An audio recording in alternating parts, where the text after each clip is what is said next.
दास हमारे भाई सेवक सतीश मेहता के द्वारा सुन लेंगे।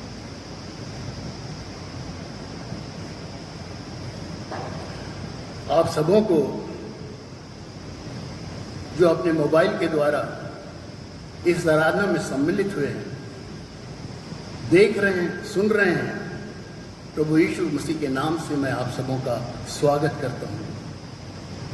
प्रभु यीशु मसीह का अनुग्रह और शांति आप सबों में और आपके घराने में बनी रहे।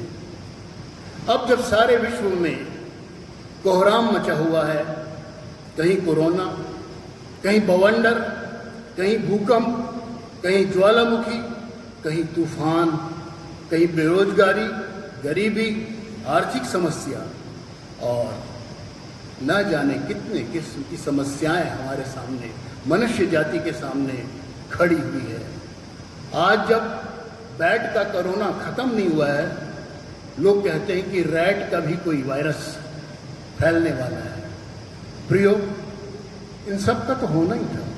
एक विश्वासी होने के नाते आप सब इन बातों को पहले से ही बाइबल में बता दिया गया है, ये जानते हैं, और इसीलिए हम इन सब बातों के लिए तैयार भी रहते हैं। और ये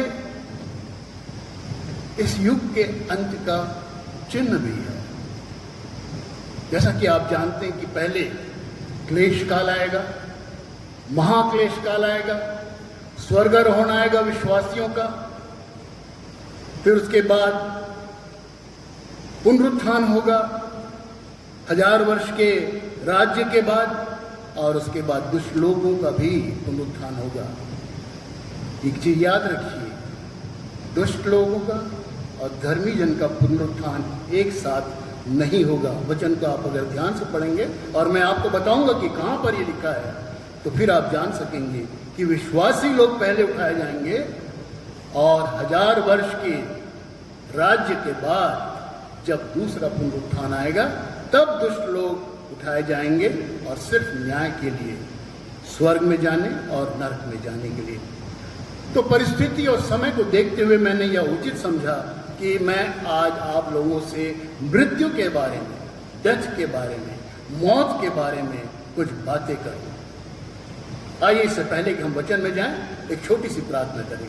प्यारे पिता परमेश्वर, मैं अपने आप को खाली करता हूं, अपने हृदय की सारी कलुषित भावनाओं को प्रभु निकाल कर फेंकता हूं पिता, और आपको आमंत्रित करता हूं कि आप आइए, इसमें रहिए, विराजमान होइए प्रभु, और उन शब्दों को और उस तैयारी को जो आपने पीछे बीते दिनों में दिया है प्रभु, उसे मैं आपके दासों के बीच में, आपकी भेड़ों के बीच में सही ढंग से प्रस्तुत कर सकूं, बता सकूं, ऐसी आशीष और सामर्थ्य मुझे दीजिए। प्रभु यीशु मसीह के नाम से इस प्रार्थना को मांगता हूं, आमीन। यदि मैं आप लोगों से एक छोटा सा प्रश्न करूं तो आपका क्या जवाब होगा, ये मैं जानना चाहूंगा। यदि मैं आप लोगों से पूछूं, मृत्यु से कौन डरता है? मृत्यु से कौन डरता है? आपका क्या जवाब होगा?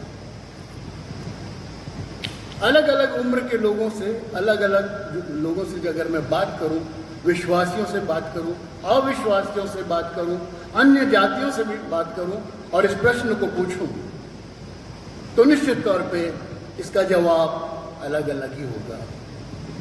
कुछ लोग ऐसे जरूर मिलेंगे लेकिन जो ये कहेंगे, जो अपने जीवन से संतुष्ट हैं, जो जीवन में अपने किए हुए कार्य से संतुष्ट हैं, वो कहेंगे आने दो मौत को, मैं इसके लिए तैयार हूं।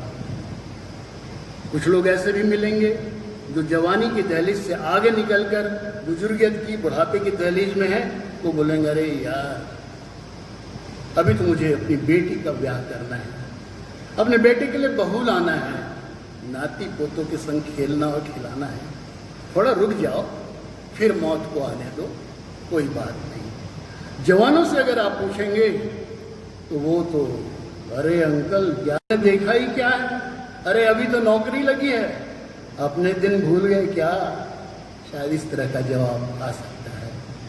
और अगर किसी बच्चे से, मासूम बच्चे से, भोले बच्चे से पूछेंगे तो उसका क्या जवाब होगा? वो अपनी भोली सूरत आपके चेहरे पर टिकाया रहेगा कि पापा आज क्या पूछ रहे हैं, नाना दादा क्या पूछ रहे हैं, और अपनी मासूम आंखों को आपकी आंखों से टकराए हुए, लगाए हुए, क्वेश्चन भरे भाव से देखता रहेगा। उसका जवाब तो कुछ भी नहीं आएगा, लेकिन बाजू में बैठी उसकी माता का जवाब जरूर आ जाएगा। कैसे बातें करते हो बच्चे से? इस टाइप का प्रश्न अपने बच्चे से पूछना चाहिए क्या? उसको क्या मालूम मौत क्या होती है? और आप खुद इस प्रश्न को क्यों पूछा करके शर्मिंदा हो जाएंगे। तो प्रियो, मौत से आपको डर लगता है, ये पूछना बड़ा अजीब सा सवाल हो जाता है, लेकिन मौत तो निश्चित है। हम सब विश्वासी जानते हैं जो जन्म लेता है वो मृत्यु के आगोश में भी उसे जाना ही पड़ता है, और वचन भी यही बताता है कि मृत्यु सबकी निश्चित है, तय है, और उसके बाद न्याय का होना भी। अलग अलग बुद्धिजीवियों के पास अगर हम पूछें कि मौत क्या है, मौत से आपको डर लगता है, ये प्रश्न तो हो गया। मौत क्या है, तो इसका भी जवाब ऑलमोस्ट सेम आएगा। अलग अलग शब्दों में इसका बयान किया जाएगा, परंतु भाव उसके वही रहते हैं। जब हमारा शरीर से प्राण निकल जाता है तो हम मृत्यु को प्राप्त हो जाते हैं। जब हमारी संगति पूरी तरह से खत्म हो जाती है, हमारे इंद्रियों की क्रियाशीलता पूरी तरह से खत्म हो जाती है, तब हम बोलते हैं कि इसकी मृत्यु हो गई है। परंतु परमेश्वर का वचन मृत्यु की एक दूसरी ही परिभाषा देता है, दूसरी ही परिभाषा देता है। और वो परिभाषा क्या है? कि मृत्यु एक अलगाव है, सेपरेशन। मृत्यु एक अलगाव है। कैसे और किससे अलगाव है? इस शरीर का, इस देह का, प्राण और आत्मा का।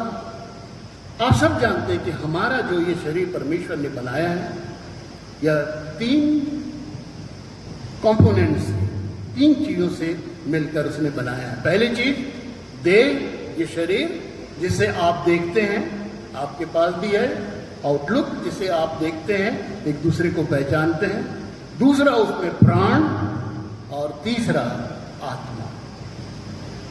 देह, प्राण और आत्मा से मिलकर एक मानव शरीर बनता है। कैसे? ये भी हम वचन से अच्छी तरह से जान सकते हैं। उत्पत्ति 2 उसका 2 अध्याय और 7वां पद बताता है, तब यहोवा परमेश्वर ने आदम को मिट्टी से रचा। मिट्टी से रचा, मिट्टी से रच के उसने क्या बना दिया?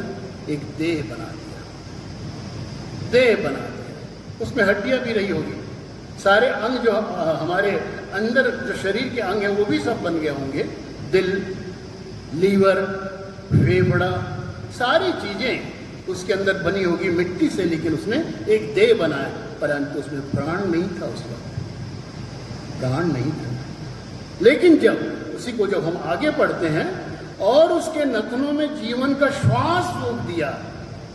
दिस इज लाइफ, जीवन का श्वास परमेश्वर ने उस मिट्टी के बने शरीर में फूंक दिया, तब वो जीवित प्राणी बढ़ गया। यूहन्ना रचित सुसमाचार उसके 5वें अध्याय में जब यीशु मसीह अपने चेलों को बताते हैं तो क्या बताते हैं? मैं जो अपने पिता को करते हुए देखता हूं वही मैं भी करता हूं। वो जीवन देता है तो मैं भी जीवन देता हूं।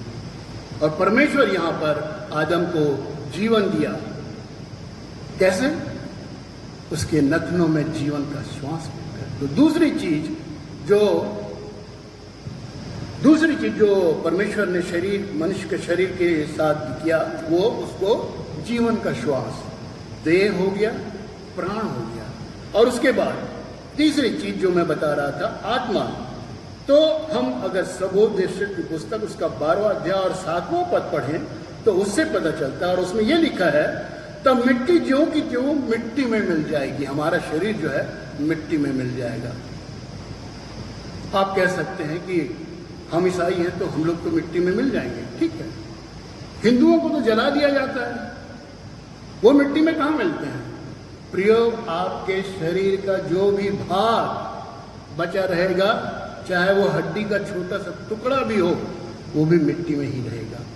समुद्र में अगर कोई डूब के या फेंक दिया गया है मार के, वो उसका भी जो शरीर समुद्र के पानी में घुल गया है, सड़ के डिसॉल्व हो गया है, उसका भी कुछ ना कुछ भाग समुद्र में रहेगा। और ये सारी चीजें जो मिट्टी के पास है, जो आग के पास है, जो समुद्र में है, वो सारी चीजें एक दिन ऐसा आएगा जो परमेश्वर को वापस ये लौटा दिया जाएगा। तो ये शरीर जो है वो वापस लौटा दिया जाएगा। तो अब ये बात बड़ी साफ हो गई है कि मनुष्य का शरीर जो है देह, प्राण और आत्मा से बना है। और ये जो शरीर है इसमें आत्मा और प्राण वास करते हैं। तो वचन के अनुसार मृत्यु क्या होगी? जब प्राण और आत्मा का अलगाव देह से हो जाता है तब मृत्यु होती है। इस देह से, इस शरीर से जब प्राण और आत्मा निकल जाती है, चली जाती है परमेश्वर के पास, तो उस मनुष्य की मृत्यु हो जाती है। यह अलगाव जो है उसको मृत्यु की स्थिति में पहुंचा देता है। इसके अलावा मेरे पास और कोई डेफिनेशन नहीं है। और अगर इस वचन को समझना है तो आप इसी परिभाषा को लेकर चलिए, तभी ये वचन की सारी बातें, मृत्यु उपरांत, रिजरेक्शन, सारी बातों को अच्छी तरह से समझा पाएगा। अगर हम इसे सांसारिक रीति से देखेंगे तो आप इसे समझ नहीं पाएंगे। अलगाव जो है वो मृत्यु को लाता है। तो पहली मृत्यु तो ये हुई कि जब प्राण और आत्मा शरीर को छोड़ देती है तो मनुष्य की मृत्यु हो गई। एक दूसरी मृत्यु का भी वर्णन वचन करता है। दूसरी मृत्यु जो है वो आत्मिक मृत्यु है। आत्मिक मृत्यु, आत्मा की मृत्यु। जैसे आपको पहले मैं बताया, सवोपदेशक में लिखा है कि आत्मा जिसे उसने दिया है उसके पास वापस चली जाती है। तो हमारी आत्मिक मृत्यु कब होती है? जब हम परमेश्वर के विरोध में कार्य करते हैं। जिस अभिप्राय से उसने हमें बनाया है, जब हम उस अभिप्राय को पूरा नहीं करते तब हमारी आत्मिक मृत्यु होती है। जब हम अनाज्ञाकारिता करते हैं, पाप में पड़ जाते हैं, तब हमारी आत्मिक मृत्यु हो जाती है। आदम को याद कीजिए, परमेश्वर ने उसे सारी चीजों को दिया था, हर चीज का अधिकारी बनाया था, चाहे वो समुद्र की चीज हो, चाहे नभ की, आकाश की चीज हो, चाहे पृथ्वी की, सारी चीजों का अधिकारी बनाया था, सिर्फ एक आज्ञा देकर कि तू भले और बुरे वृक्ष के फल को मत खाना। और उसने खाया, अपनी पत्नी के साथ खाया। और परमेश्वर ने उसे क्या कहा था? अगर तू खाएगा तो मर जाएगा। हम सांसारिक रूप से आज ये कहते हैं, कहाँ मरे हो? जिंदा तो रहे, सालों जिंदा रहे, सैकड़ों साल जिंदा रहे। लड़के और लड़कियां, बच्चे उनके यहाँ पैदा भी हुए। लेकिन प्रियो, वचन जो कहता है वो गलत नहीं कहता। उनकी मृत्यु हो गई। आत्मिक मृत्यु जिस वक्त उन्होंने परमेश्वर की आज्ञा का उल्लंघन किया, उसी दिन हो गई, उसी दिन हो गई। वैसे ही आज जो हम इस शरीर को पाए हुए हैं और जो हम प्राण और आत्मा को अपने में धारण किए हुए हैं, जिस दिन भी हम पाप करते हैं, जिस दिन भी हम परमेश्वर की आज्ञा के विरोध में चले जाते हैं, उस दिन हमारी आत्मिक मृत्यु हो जाती है। पर एक विशेष बात जो हमें याद रखना है, आत्मिक मृत्यु होने के बावजूद भी मनुष्य जिंदा रह सकता है। आत्मिक मृत्यु होने के बाद भी मनुष्य का शरीर जिंदा रहता है। मेरा ये शरीर है, मैं पाप करता हूं फिर भी जिंदा रहता हूं। आपका शरीर है, आप पाप करते हैं फिर भी संसार में आप जिंदा रहते हैं, भले आपकी आत्मिक या मेरी आत्मिक मृत्यु हो गई है। क्यों? क्योंकि आपको एक अवसर रहता है, अवसर रहता है कि आप पश्चाताप करें, एक नया जीवन प्राप्त करें और नए जीवन को जिएं, ताकि वो आत्मा जिसे आपने अपने बुरे कार्यों से मार दिया है वो फिर से पल्लवित हो, जीवित हो। लेकिन अगर आपका शरीर मृत्यु को प्राप्त कर लिया है, यानी आपके शरीर से आत्मा और प्राण निकल गया है, तो ये अवसर आपको नहीं है, कभी नहीं है। तो प्रियो, हम ये कह सकते हैं कि जब तक हम जिंदा हैं तब तक वो सारे कार्य कर सकते हैं जो परमेश्वर हमसे चाहता है, वो सारे कार्य कर सकते हैं जो हम चाहते हैं, लेकिन अधर्म का कार्य करके हम कभी भी स्वर्ग में प्रवेश नहीं कर सकते।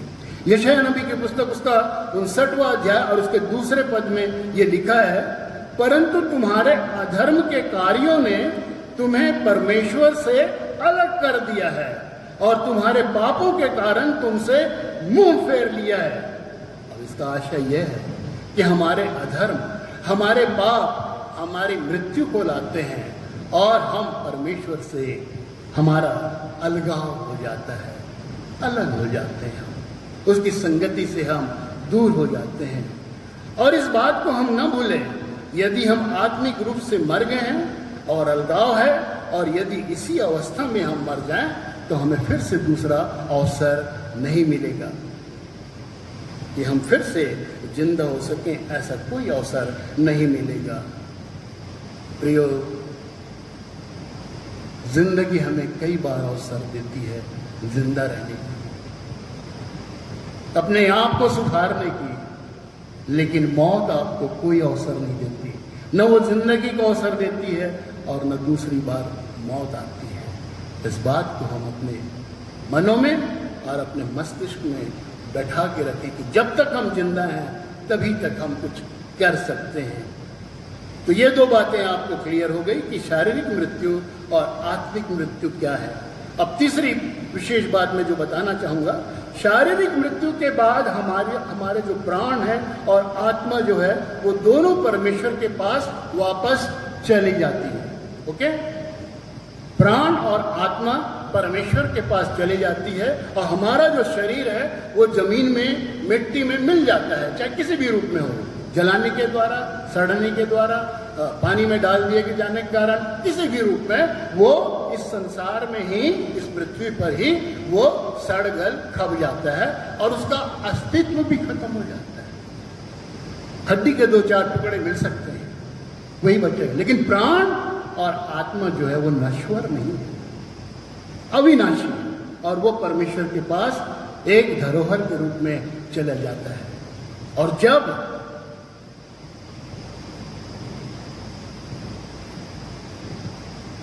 समय आता है, जैसे यूहन्ना 5 और उसके 28 और 29 में लिखा है, इससे अचंभा मत करो, क्योंकि वह समय आता है कि जितने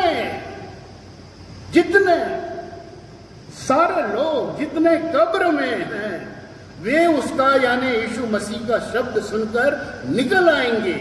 जिन्होंने भलाई की है वे जीवन के पुनरुत्थान के लिए, जिन्होंने भलाई की है, अच्छे काम किए हैं, परमेश्वर की इच्छा को पूरा किए हैं, वो जीवन के पुनरुत्थान के लिए, अनंत जीवन के लिए। और जिन्होंने बुराई की है वे दंड के पुनरुत्थान के लिए उठेंगे। और ये बड़ी अजीब चीज है। जब हम जी उठेंगे तो जरा कल्पना कीजिए कि किस तरह से होगा। आपका शरीर जो मर गया है, सड़ गया है, मिट्टी में मिल गया है, उसका कोई रूप नहीं है, वो जिलाया जाएगा। जब यीशु मसीह की आवाज आएगी तो कब्रों में जो पड़े हुए लोग हैं वो सारे जीवित हो चुके हैं। परमेश्वर उनको एक शरीर देगा और वो सब जीवित होंगे, उसी शरीर के साथ, भले उसकी महिमा दूसरे रूप में हो। लेकिन अगर मैं इस रूप में दिख रहा हूं तो मैं इसी रूप में, इसी शरीर के साथ जिंदा होऊंगा। यह सच है कि मांस और लहू स्वर्ग के अधिकारी नहीं होंगे, और वचन में कहीं यह बताया नहीं गया है कि जो दूसरा शरीर हमें मिलेगा वो किस चीज से बना रहेगा, ये हम नहीं जानते, परंतु उसकी महिमा, उसका तेज दूसरा होगा, इस बात का वो जरूर वर्णन करता है। तो सबसे पहले परमेश्वर हमें मिट्टी से उठाकर, समुद्र से उठाकर, आग से उठाकर एक शरीर देगा। उस शरीर को बनाने के बाद उसमें वो प्राण और वो आत्मा जो उसके पास हमारी मृत्यु के समय चला गया था उसको उस शरीर में डाल देगा और आप एक आत्मिक जीवित प्राणी बन जाएंगे, एक ऐसे शरीर के साथ जो नश्वर नहीं है, जो अविनाशी है। कैसे मालूम? अगर आप घरों में हैं और इस वचन को सुन रहे हैं तो पहला कुरिन्थियों का 15वां अध्याय 35 से 54 तक इसे जरूर पढ़िएगा। क्योंकि ये बहुत बड़ा पोर्शन है, मैं उसको नहीं पढ़ूंगा, इसका छोटा सा भाग में पढ़ूंगा। पहला कुरिन्थी 15 50 से 53 मैं जरूर आप लोगों के सामने पढ़ूंगा। और इसमें क्या लिखा है?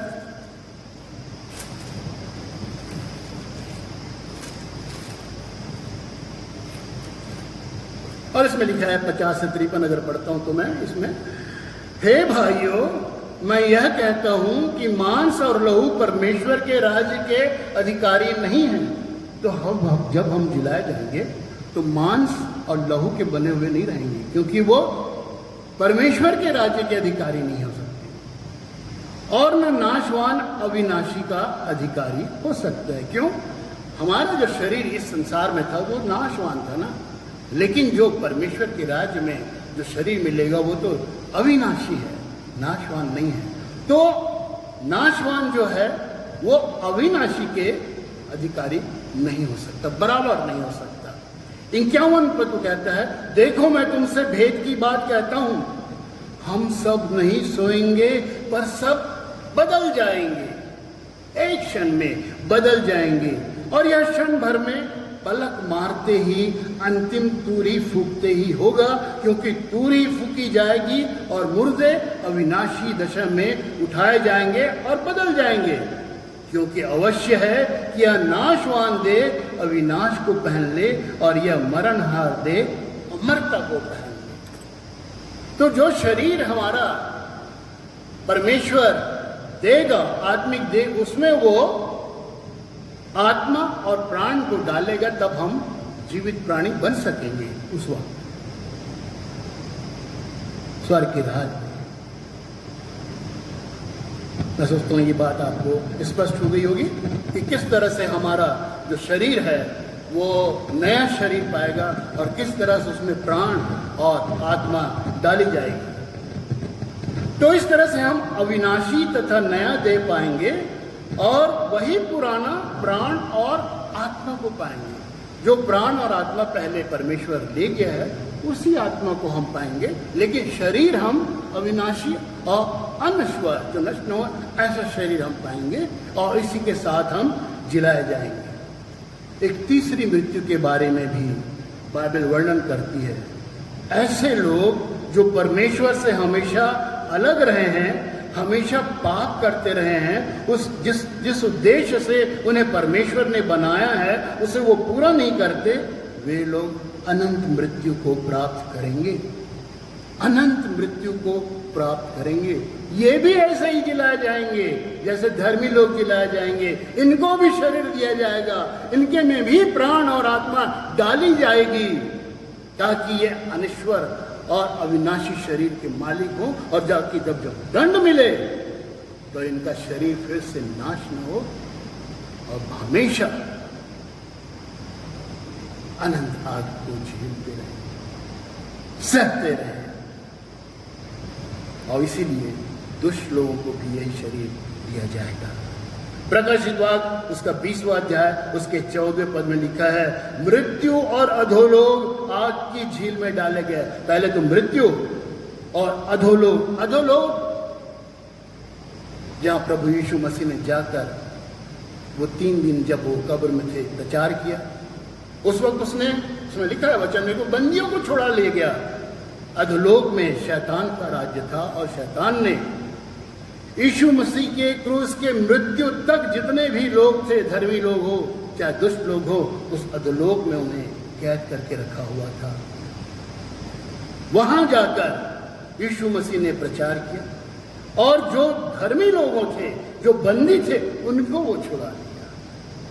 उसे आप ध्यान से पढ़िए जिसमें इसका वर्णन है, आपको स्पष्ट हो जाएगा कि धर्मियों को पर यीशु मसीह ने अपने साथ छुड़ा लिया और अपने साथ उन्हें स्वर्ग को ले गया और वहां वो न्याय का इंतजार कर रहे हैं। न्याय का इंतजार कर रहे हैं। प्रकाशित वाक्य में जब 20वां अध्याय और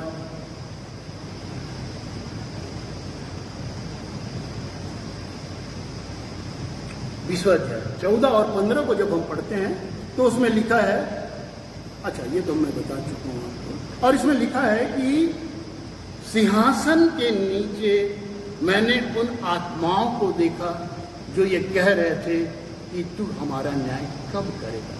तो न्याय के लिए जितने बंदी लोग थे वो जो सिंहासन के नीचे हैं उनको वो वहां पर स्वर्ग में है और न्याय का इंतजार कर रहे हैं। क्यों?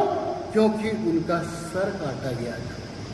परमेश्वर के नाम से, यीशु मसीह के नाम से, वचन के नाम से उन्हें अमानवीय पीड़ा दी गई थी। ये लोग, ये विश्वासी लोग सिंहासन के नीचे जब यीशु मसीह मृत्यु को प्राप्त हुए और 3 दिन के लिए अधोलोक में जाके प्रचार किए तो विश्वासियों को अपने साथ ले गए, विश्वासियों को अपने साथ ले गए और वे अभी न्याय का इंतजार कर रहे हैं। तो मृत्यु और अधोलोक आग की झील में डाले गए। पहले मृत्यु और अधोलोक, मृत्यु खत्म हो गई जब आग की झील में डाल दिया गया तो मृत्यु मनुष्य के जीवन से, आत्मिक जीवन से खत्म हो गई और अधोलोक को भी आग की झील में डाल दिया। अब शैतान के पास कोई ऐसा स्थान नहीं जहां वो लोगों को बंदी बना के रखे, क्योंकि वो भी आग की झील में डाल दी गया। यह आग की झील दूसरी मृत्यु है, एक शारीरिक मृत्यु जो हमारी होती है और दूसरा जो है वो अनंत मृत्यु है। और जिस किसी का नाम जीवन की पुस्तक में लिखा हुआ नहीं मिला वह आग की झील में डाला गया। जिस किसी का नाम जीवन की पुस्तक में नहीं लिखा है उसको आग की झील में डालेगा। और वो आग जो गंधक से जलता है, सल्फर से जलता है, आग से जलता है, उसमें डाला है, जो कभी बुझने का नहीं। कहीं आपका नाम, और मुझे भी सोचना है, मेरा नाम जीवन की पुस्तक से हटा तो नहीं दिया है। प्रियो, हम जिंदा हैं, जिंदगी आपको बहुत अवसर देगी। जब तक आप जिंदा हैं इस बात को मत भूलिए कि आप मन फिर हैं। मृत्यु के बाद कोई अवसर नहीं है। आपका नाम जीवन की पुस्तक में लिखा है कि नहीं, ये आपको अच्छे से मालूम है, क्योंकि आपने जो किया है वो आपकी आत्मा जानती है। मनुष्य को कौन जानता है? उसकी आत्मा। यीशु मसीह को कौन जानता है? यीशु मसीह की आत्मा। परमेश्वर को कौन जानता है? परमेश्वर की आत्मा। और यीशु मसीह की आत्मा जिसे बताती है वही यीशु मसीह की आत्मा और परमेश्वर की आत्मा को जान सकता है। वचन में लिखा है, खोज के पढ़ लीजिएगा। और प्रकाशित वाक्य 21:8 में स्पष्ट रूप से बता दिया गया है कि ये नरक जो आग की झील है उसमें कौन डाले जाएंगे। प्रकाशित वाक्य 21:8, परंतु डरपोकों का जो प्रभु यीशु मसीह को संसार के लोगों के सामने नहीं अपनाते, डरते हैं, कायरता दिखाते हैं, वो उनका भाग आग की झील में है। अविश्वासियों का जो विश्वास नहीं करते प्रभु यीशु मसीह पर कि उसने अपनी जान क्रूस पर हमारे लिए दी और मृत्यु का जो दाम था वो चुका दिया, वो सारे लोग का हिस्सा आग की झील में होगा। घिनौने लोगों का, छोटे छोटे मासूम बच्चों का आजकल आप बलात्कार होने की खबर सुनते हैं। कितनी घिनौनी बात है। तंत्र मंत्र को सिद्ध करने के लिए बच्चों की बलि दी जाती है। कितनी घिनौनी बात है। प्रभु के जन को आप नीचा दिखाने के लिए कुछ भी कर जाते हैं। कितनी घिनौनी बात है। मत भूलिए, आग की झील आपका इंतजार कर रही है। हत्यारों को, व्यभिचारों को, व्यभिचारियों को, टोनहों को, तंत्र मंत्र जो छोटे मोटे देवता मानकर सेवा करते रहते हैं उनको, मूर्ति पूजकों को और सब झूठों का भाग। झूठों का भाग कहने से बड़ा जल्दी हम बोल जाते हैं और इसका क्या मतलब है ये नहीं समझते। आप इस पर मनन कीजिए, झूठों का भाग क्या होगा। आप दूसरों पर झूठा इल्जाम लगाते हैं। परमेश्वर तो मन को देखता है और आप अपने आप को देखते हैं कि आपके हित में वो काम हुआ कि नहीं। तो सारे झूठों का भाग आग की झील में होगा। और अंत में एक रहस्य की मैं बात बताऊंगा। अपने दिल पे हाथ रखिए, पूछिए क्या आप मौत से डरते हैं। पूछिए आप अपने आप से, क्या आप मौत से डरते हैं। प्रियो, जिन्होंने यह वचन पढ़ा है उसमें से कोई आदमी कहेगा, कोई नहीं कहेगा कि मैं डरता हूं, सब कहेंगे मैं नहीं डरता, क्योंकि उसे मालूम है कि मृत्यु का सामना तो एक बार करना है। तो फिर किस बात से डरते हैं, किस बात से डरते हैं। हम डरते हैं उस न्याय से जो मृत्यु के बाद होने वाला है।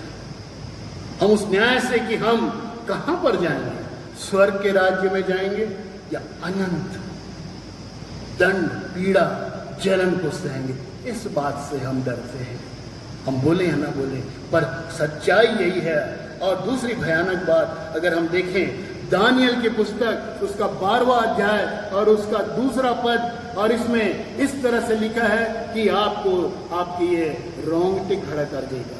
दानियल की पुस्तक उसका 12वां अध्याय उसका 2 पद, जो भूमि के नीचे सोए रहेंगे उनमें से बहुत से लोग जाग उठेंगे। ये पुनरुत्थान के बारे में, अंत के समय के बारे में। जो भूमि के नीचे सोए रहेंगे, जितने मर गए हैं वो सोए रहेंगे, उनमें से बहुत से लोग जाग उठेंगे। कितने तो सदा के जीवन के लिए जिन्होंने अच्छा कार्य किया है, और कितने अपने नाम धराई और सदा तक अत्यंत घिनौने ठहरते। इसकी व्याख्या मैं वचन में खोज रहा था कि कहीं मुझे इसके बारे में और कुछ पता चला, परंतु मैं यही सोचकर और ये पढ़कर संतुष्ट हो गया कि अभी बहुत सारी बातें खोली जाने वाली हैं। अगर हमारा अंत उस आग की झील में है, तो ये लोग कौन हैं जो अपनी नाम धराई तथा अत्यंत घिनौने ठहरने के लिए हैं? ये लोग कौन हैं? ये किस किस्म का दंड है कि हम अपने लोगों से ही अपना मुंह स्वर्ग के राज में या कहीं भी छिपाते फिरते रहेंगे, नाम धराई और अत्यंत घिनौने ठहरने के लिए। क्या परमेश्वर ऐसा न्याय करेगा कि कुछ को वो एक दूसरी श्रेणी में, तीसरी श्रेणी में रखेगा, कुछ को पहली श्रेणी में रखेगा, और पहली श्रेणी वाले तीसरी या चौथी श्रेणी वालों से जब देखेंगे तो वो उनको घिनौने लगेंगे या नाम धराई होती रहेगी उनकी? हो सकता है, हो सकता है। बहुत सारी चीजें अभी प्रकट होनी बाकी है। तो क्या आप ऐसा चाहेंगे कि आपके बच्चे आपको देखें, आपकी पत्नी या आपका पति आपको देखे और उसको देख के आपको पहचान जाए, और आपको देखकर क्या सोचेगा? नाम धराई, घिनौना व्यक्ति है। अभी भी वक्त है प्यारा, अभी भी वक्त है। अपने आप को बदल दीजिए। प्रभु आपको क्षमा करने को तैयार है। भजन संहिता में कितने बार राजा दाऊद कहता है, तू मेरे पापों को क्षमा कर, मेरे अपराधों को ढांप दे। मेरे पापों को क्षमा कर, मेरे अपराधों को ढांप दे। परमेश्वर एक ऐसी चट्टान है जिसे कोई हिला नहीं सकता। आज यरूशलेम को कोई हिला सका है? वो एक छोटा सा पत्थर है। सारे अरब कंट्रीज मिलकर उसको नहीं हिला पाए। तो जिसने उस यरूशलेम को बनाया है उसको कौन हटा सकेगा? और वही चट्टान आपकी और मेरी आड़ है, मेरी सुरक्षा के लिए बना हुआ स्थान है, और उसी स्थान पे हमें जाना है। अपने आप को समर्पित करके, अपने आप को प्रभु को दे के उस उद्देश्य को जाने। हम वचन को पढ़कर और प्रार्थना के द्वारा कि हमें बनाने का उसका क्या प्रयोजन था, और उस उद्देश्य को हम पूरा करें। परमेश्वर आप सबों के इन वचनों से आशीष दे।